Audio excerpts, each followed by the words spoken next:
Today we're looking at a game I've never even heard of until recently.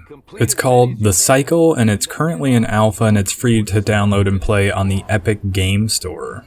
It's made by German developer Jaeger, who's best known for 2017's Dreadnought and 2012's Spec Ops: The Line, which I have to say was a very good story and character-driven game. The Cycle, however, is something completely different. It's what Jaeger's calling a competitive quest shooter, where every match is a PvEvP game where you play a freelance prospector who drops onto the hostile planet of Fortuna III.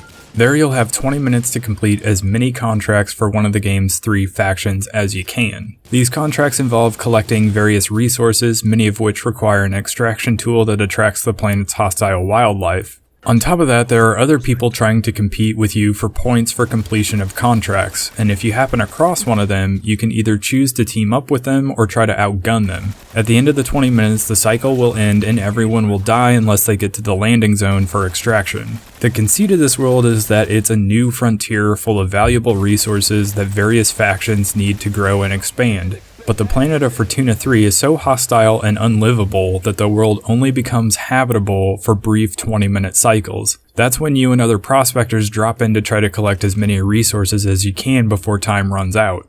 The best way I can think to describe the feel of this game is The Division's Dark Zone meets Battle Royale meets something like Counter-Strike or Call of Duty Zombies, or any game where you're earning currency within the match to unlock bigger, better weapons.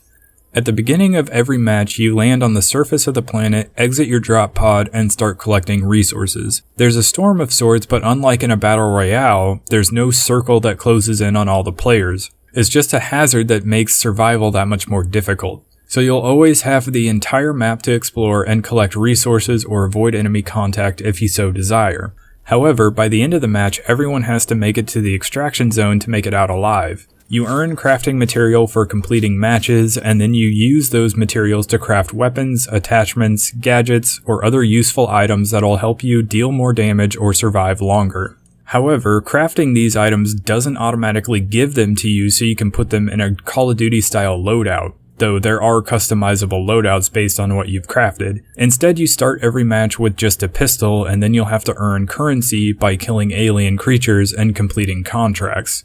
Then, once you've earned enough currency, you can unlock one of the weapons or gadgets you've crafted. That leads to one of the game's strategic elements, in that you have to decide whether you want to spend that 200 currency you collected on that reusable medkit, or buy the assault rifle you just crafted that attachment for, or save it until you get up to 500 currency so you can grab the sniper rifle. Managing your funds and being mindful about how you're spending them is all part of the strategy of the game. Another strategic element is the PACT system, that's P-A-C-T, PACTs. When you see a random player, you'll have to decide whether or not to try to befriend them and work together, or shoot first and avoid losing the advantage if that player were to turn hostile. However, as interesting as that element might be, it's completely absent if you choose to play in squads rather than solo, since squads don't have the option to join up with other squads. Right now, there are 3 options: lone wolf, duos, and 4-man squads. So far, I've put more time into squad play than lone wolf play, and I have to say, Jaeger has a lot of work to do to improve the nonverbal communication tools. Aside from some emotes that aren't much used, your character will make a call out every time you place a waypoint on the map, but the in-game voice work is kind of hilariously bad. Want to catch a ride off to the rock? Come on, over here!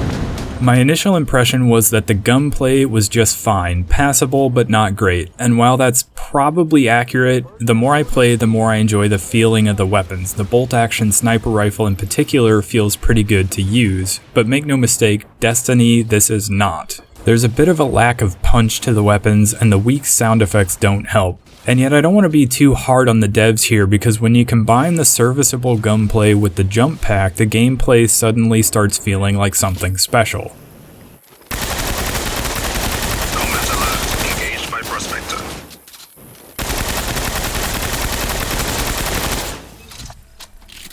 And credit where it's due, the weapons do have some pretty cool designs. In particular, the Osiris weapons with their circular, futuristic sci-fi elements appear as if they were designed in a lab. And that makes sense when you consider that the Osiris faction is headed by a scientific visionary. But before I get too far ahead of myself, let's talk briefly about the factions. There are 3 of them, and while you align yourself with one at the start of each match, you're never locked into that one faction. You can always choose a different faction at the start of the next match. And you'll want to switch it up now and then because completing contracts in-game will increase your level with the faction you chose at the beginning of the match. And increasing your level with each faction will unlock more blueprints for weapons and weapon attachments and other useful gear that you can craft. And each faction has their own exclusive weapons and gadgets. I already mentioned Osiris as one of the factions. The other 2 are the Independent Civilian Advisory, or ICA, and Korolev, but I'll leave you to read up on the faction lore on your own time. Links will be in the description. But I will say the faction's weapons have their own unique look and traits as well. For instance, Korolev's weapons tend to be slower to fire but hit harder. They also have a more mass-produced look to them since the leader is known for wanting to expand the power of Korolev Industries. Yet the ICA is a civilian group that started as settlers, so all their weapons have a bit of a handmade quality to them with wood that came from giant blue trees that you'll see spread across Fortuna III.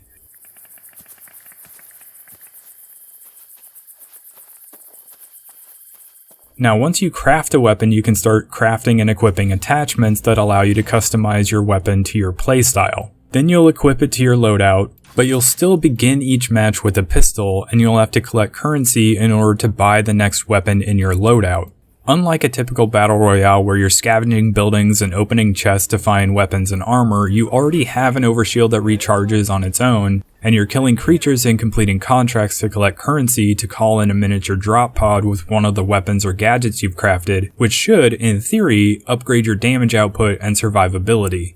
This is why, to me, the most important thing to do first is to upgrade your pistol. It's the one thing you know you're always going to start out with, and depending on which weapon or gear item you want to buy next, you might be using your pistol for the vast majority of the game. So buy one of the faction's pistols and start crafting attachments. And believe it or not, the pistols are actually pretty good. You may run into trouble if an opposing player has higher tiers of weapons complete with a bunch of attachments, but so far, I've found the pistols to be plenty capable. And of course it all comes down to what you've crafted and how you've spent the currency you've earned in each match. So it doesn't hurt to have a bit of a game plan with your loadout. Anyway, I like the art style, I like that this game is trying something a little bit different, I like that so far there's no microtransaction store, but if this game is to remain free to play, which it's supposed to, it wouldn't surprise me to see a store pop up in the relatively near future. I also like that a good amount of attention has been paid to the lore of the game.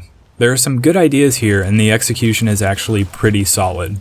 If you're doing a battle royale in 2019, it had better do something to differentiate it from the more established battle royale games already on the market. So far it looks like the cycle is doing that, but it may be too early to tell if there's enough here to pull people away from the battle royale they're already playing. But I will say I'm enjoying it so far. The game is free to play on Epic Games Store, just keep in mind that it's still listed as being an alpha, though it's running pretty well for me.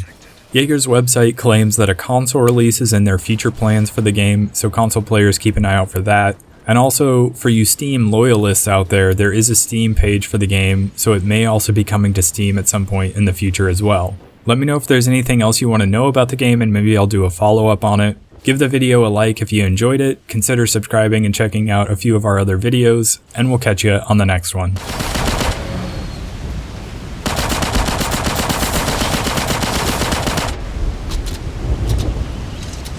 Let's get you back home. Evac's coming. Come on, over here.